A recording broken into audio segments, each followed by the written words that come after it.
Yep. Hello, viewers. Thank you for joining us for another segment of Camera On with Authors Inside. And I just want to say thank you for your support, all your viewers. We're on our 33rd segment, and we couldn't have done this without you guys. So I just thank you for the support that you guys been giving us, and we just thank you for showing the love, and we really appreciate it.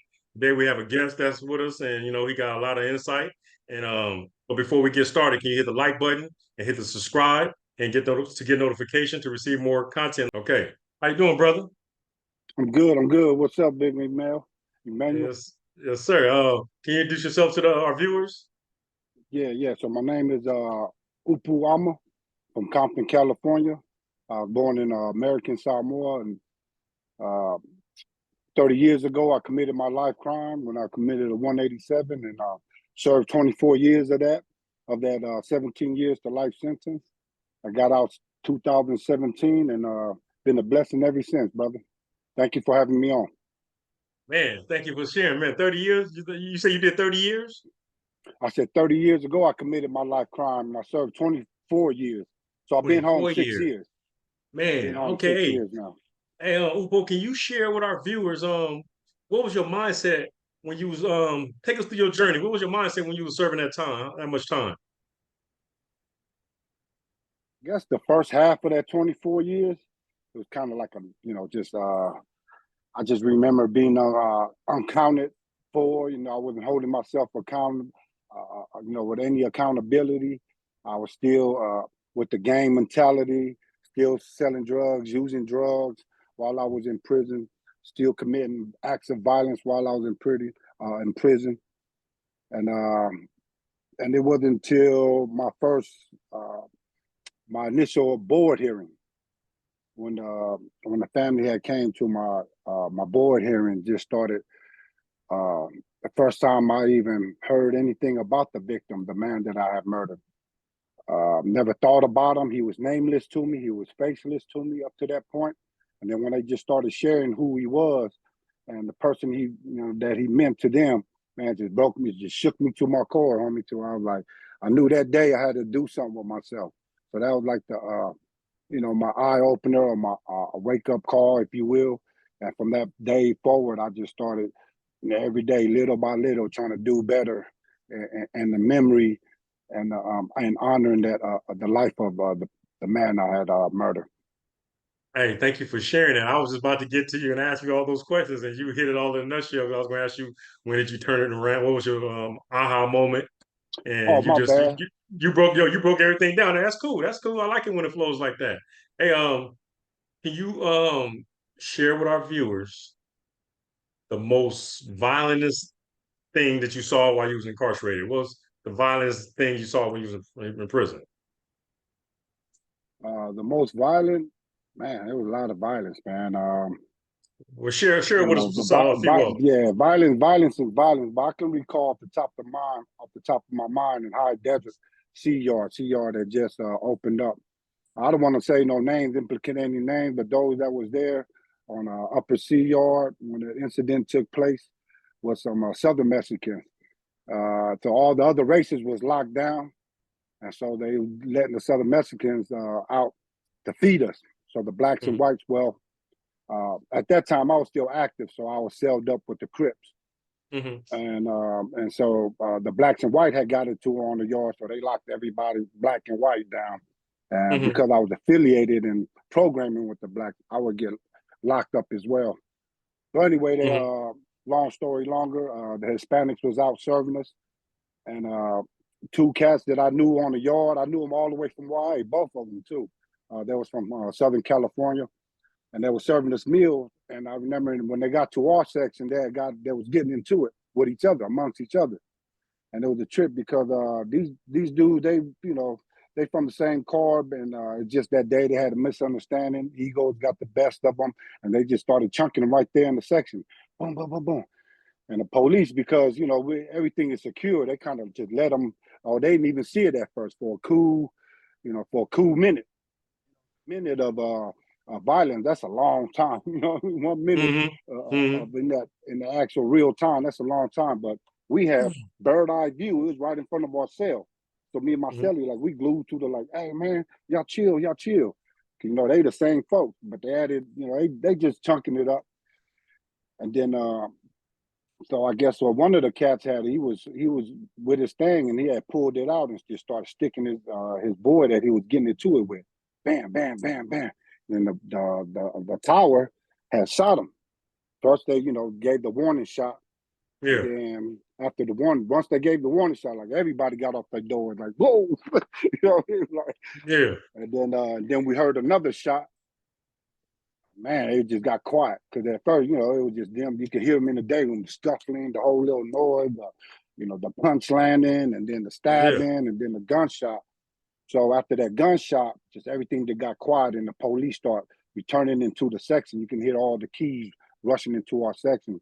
But when we went back to look at the window before they covered up the body, I guess the stab wound that I want to say his name had inflicted on the other guy, he had Mm-hmm. died from them wounds, and then he himself lost his life from the gun tower. So it was two deaths right there in our section that day. One by Mm. dude getting stabbed by one guy. It was a 1-on-1, and he died from them stab wounds. And then he ended up getting shot by the gun tower. Man, Both that's losing their deep, life man. that That's day.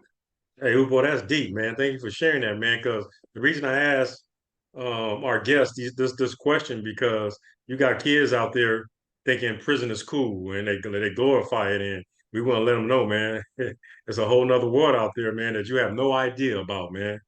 You know, it's a place where your And mama can't help you, your daddy can't help you, and it's miserable, and it's a place that you don't want to go down. It's a road that you don't want to go down. so the cold part of that, Emmanuel, What's it that? was over a CD. One dude had the CD. You know how we get CDs, and it's like a Yeah, hot CD. It get passed around, so it got a yeah, little waiting list. Guess yeah, dude was like, "Hey man, you holding on to the CD too long? I've been trying to listen to it." Dude like, yeah. "All right, I got what." Well, that's supposedly that's the story. That's why they got into it that day was over a CD, bro. And like you said, yeah, youngsters, man, they don't realize that. You know, I seen cats get medevac out of the prison for over toilet paper. Yeah, So you yeah, know, so yeah, yeah, it don't have to yeah, be nothing serious. It could just be a yeah. daily routine, just happen out of nowhere, man. You know what I mean? Over the Yes, sir. smallest Yes, stuff. sir. So Yeah. And and Upo, if I were to ask you, what's the best strategy or technique to engage the next generation at-risk youth, what would you say that technique would be or strategy would be? for the youth to, Yeah, for us to engage them, to get their attention so they could, they could change their life, man, so they won't go down that road. I think I'm a big component of I'm a visual learner. You know what I mean? And so, like when I remember when I was a kid, couldn't nobody like the church people telling me get my life together because I felt they didn't have no dog in the fight. You know, and back then, rarely were the big homies trying to put us up on something rather than doing more negative stuff. You know, and so we can talk to the youngsters till they're black and blue. But I feel if they start seeing it visual, like leading that example, like just for example, like you coming home and just a desire and willingness to do good and give back, and be entrepreneur, and man, that resonates for me for a lot. That's a great starting point because now Yeah. you have that along with your message versus like I was saying. I remember when I was a kid, the elders back then, all they had was the message, but not the example. You know what I mean? So I think number Nice. one, lead by example, and then follow up with that message. Whatever their needs or their challenges are. Cool. Cool. That's what's up, man. I asked different guests that question too. That was a very interesting one last week. One of our guests, Jay, he said his technique and strategy to reach at-risk youth would be to sit them to have a class and teach them the layman terms of the law. Like if you do this, you get this much time. If you do it, you get this. Just teach them layman's term, the basic term of the law, so they can know the consequences of their action and how deep and serious it is. And I thought I was different because I asked so many viewers, I mean guests that, and I thought I was different, man. Because Yeah, knowledge is that is. power too, as well. So it was just a different technique, but it ain't no wrong answer. It's all good. So I Right. thought that was interesting as well. Yeah, that's also added in my spiel too when I be trying to reach these youngsters, because a lot of us we are laymen to the law. A lot of us just think, oh, it's normal to carry a gun around or keep a gun on me. Yeah, it is normal around here, but it ain't normal when you get arrested. Yeah, You yeah, get arrested, exactly. it could be a lot of them. Exactly. They be thinking, yeah, just a fight. Oh, all we did was fight in the mall, and why I'm getting 22 years for it. Man, there's all type Exactly. of laws that done Yeah, changed since you and I went in back in the 90s, early 90s, or what have you, or late 80s. yeah, The laws have got way stricter, bro, to where my last definitely. 5 years in prison, I was seeing cats coming in there still stunned. And I don't know why I got so much time. So Yeah, I like that answer that bro gave you, Jay had gave you on one of your interviews, because that is crucial. We can get the youth to understand. Hey, man, it's probably fun and game in the streets. When you go to the courtrooms, man, it's a whole different world to where, yeah, it breaks them down. Literally breaks them down. I done seen it, witnessed it. definitely, definitely. Hey, Upo, if I could take you back to your 9-year-old self or your 14-year-old self, either one, whatever you choose, what would you tell that younger Upo? Man, I would tell, man. Well, first I would tell my 9-year old self not to eat that yellow snow. I know it was a good idea at the time. I was thinking, no, I'm just kidding. Uh, yeah, but go back. Hey, don't eat that yellow snow, man. It ain't what you think it is. But if I can go back and tell my younger self, man, what I would tell him is humble yourself, man. Humble yourself. I remember, I just had this chip on my shoulder, like the world was against me, and I remember growing up, me personally, and a lot of like my siblings too, we start getting bigger than our other kids in our same classes or grades, and became bigger and stronger than them, and because I was getting teased a lot as a kid, I used that to inflict the same. So I inflict the physical pain on the emotional pain that there was causing me, and that was because I didn't know how to humble myself. You know what I mean? And that behavior continued all the way up to my life crime when I murdered Mr. Robert Birchall over some words, like just words, bro. You know what I Yeah, mean? Like, and so I would tell myself, man, to humble yourself. People talk about you, make fun of your name. Hey, it's not fighting words, not end of the world. Actually, and so I think that probably would have went a long way for me if I knew how to humble myself when I was a kid and not take everything personal. oh man, thank you for sharing that, man. How long you been out now, Upo? How long you been out Six now? blessed years, brother. 6 blessed years and counting, man. And how's that been like, man? How's that been like? Oh man, it's like mostly I'm wearing a long sleeve shirt, man, to hide the bruises. I be pinching myself all day, man. I can't believe I'm living this life, It's like, Yeah, but yeah, yes, sir. it's I've been it's every day. It's like when I remember just coming home and when I'm out here, we all human, so we all have bad days or whatnot. But even the bad days is a blessing, man. And it's Yeah, hard for me sometimes to, like, people look at me sometime, bro, and they be, come on now, life can't be that good. Like, you know what I mean? Even the worst day, like, we'll get bad news and we'll all receive it at the same time, but it's just a certain way I process it now, bro. You know what I mean? It's like yes, I, sir. I Yeah, don't, you know what I mean? It's like everybody yeah, else be mad or uh, emotional about it, and I'm just yeah, sitting there processing it differently. They be like, "Man, how come you ain't fired up?" Well, I am fired up. You know what I yeah, mean? I'm just not reacting to it. But trust me, I'm fired up. You know what I mean? yeah, But and yeah. I definitely can relate, bro. Yeah, I just want to know, that's what's and up, just man. coming out here, just that second opportunity thing, man. That's huge, man. It's like because a lot of our brothers and sisters still haven't got that second opportunity. So a lot of times I feel like I'm also not living my best life out here. Is just like I'm trying to represent them as well. Definitely, man. Thank you for sharing. Is there any goals or aspirations you'd like to do before you leave this earth? Uh, Man, today I'm just an old dog. Finally let off his leash. Find the pleasure in small things in life. Catching the sunset and trying to help raise a few pups. If I can see those my grand, because I missed out on all my kids' life. I came home, they was all adults. I've been blessed to be a grandfather. So it's kind of like living vicariously, reliving my parenthood as a grandfather. So if I can just live and hopefully have some impact to guide the grandkids, man, I would love to do that. And of course, this community work, man. You know, it goes without saying that I'm gonna do this anyway. You know what I mean? This Yes, community sir. work, I find, it's spiritual dollars, man. It's spiritual wealth. You know, it's just I'm a truck driver by day. I love my job, pays good, but man, it doesn't fulfill me the way the community service. You know what I mean? That rewarding feeling. So if I can stay doing that, being still in contact and a part of my grandkids' life and give back to the community, hey, I'm good, bro. You know what I mean? That's what's up. Yeah, Living amends. I feel you. yeah, I definitely understand that part. Um, I was going to ask you, are you a spiritual man? absolutely. Okay, okay. I just want to know, Yeah, was that part of what helped you get through your life experience? yeah, definitely. It was, and it's continued to help me.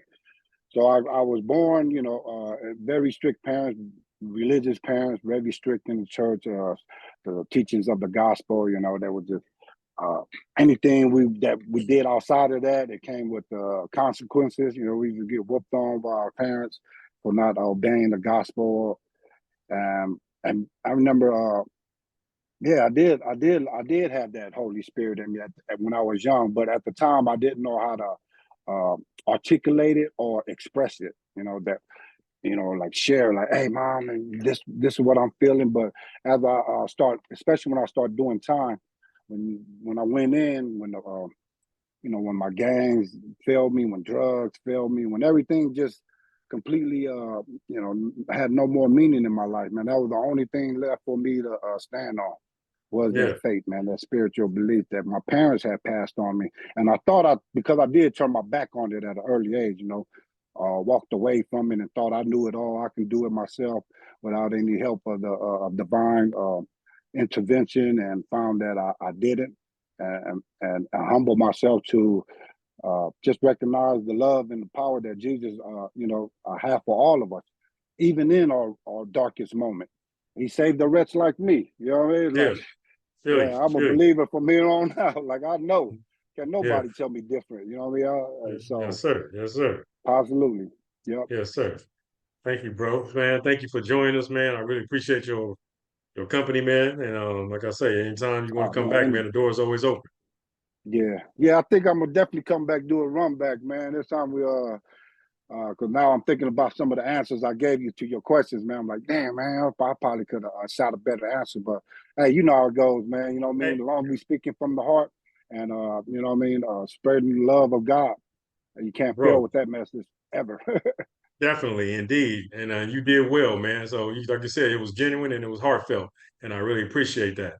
So you did well, man. Before we go, can you tell our viewers about your the nonprofit that you are part of? The FOU movement, yeah, absolutely. So the FOU movement, FOU is an acronym for Tasino Uso, the Gathering of Brothers. Just a bunch of ex-gang members, uh, ex-prisoners that what we had in common when we came home and got out of the gang was a burning desire to give back to our community we done took so much from. So we're made up all in Southern California, from all the cities, particularly cities that got Samoan gangs in it, because we feel that's where a lot of the work that's where a lot of our challenges and struggles are. So we thought it was poignant to start this movement, having members from each prospective cities where those gangs come from. That way we have direct access to those Mhm. neighborhoods. I don't know if you heard of I love their logo or their motto, United Players. You heard United Players, Rudy and them up in the Bay, United No, Players. no, I Well, haven't. their logo is, yeah, they're a nonprofit out there in the Bay, man, doing well, working, still pushing hard for the community. But their slogan is, it takes the hood to save the hood. You know what I mean? And definitely we believe Definitely. that, man. We believe that too. That it take those from the trenches to save those that's in the trenches. So we march up and down Southern California to these neighborhoods. We started Hmm. off in the neighborhoods, in the street, and we, went to the parks, then start going to the churches, schools to reach out to the kids. Now we're giving seminars and talks over the likes of UCLA. We were just over there Monday, which was an out-of-body experience. And then all last week, me and another member of the fold was invited to Washington, D.C., to a conference of Native Hawaiian and Pacific Islander challenges and needs throughout the nation with nonprofits. So it was interesting going up there, just telling them our issues out here in Southern California. And man, it's a beautiful thing, this movement. And one thing that we always we always knew when we formed this group was God. We have to put God first. So we just a bunch of knuckleheads, man. Like, we'll we'll go straight to the straight to our egos as soon as something don't happen our way. So we understood that we got to keep God first. If not, this movement ain't gonna continue. So thankfully, man, we'll continue to keep God first, and the movement will continue. And we love everybody. We on Facebook, FO Movement. Our website is just that, at FO Movement. On Instagram is FO Movement, FOU Movement, and Facebook is Fatasingo. So follow us up. We got events. We all, try to put all our resources out there. A lot of people, everybody needs resources. So definitely. Thank you, we try to just share whatever. Anything we come up on is for us, all folks in the community. Definitely. It's not for us. So we do the work and we just bring it back to the community.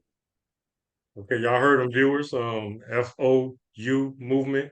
And if you guys want more information on that, you could contact Office Inside, and we'll give you as much information we can. But there's a movement going on. We're just trying to reach the next generation, man. We're trying to stop the violence, and we're trying to bring peace, man. And we're on the front line because we know what it's like. So thank you again, Upo, man, for joining us, man. And you just have a blessed evening. Thank you, man. And I appreciate it, man. Like I said, we'll do a run back. We'll run it back soon. Yeah, definitely. I look forward to it. Yeah, I'm proud of you too, man. Keep it up, bro. What you're doing, bro. Man, very inspirational. You know what I mean? And just keep pushing, man. Just keep pushing. That's all we can do. And I'm proud of you too as well. Camera off.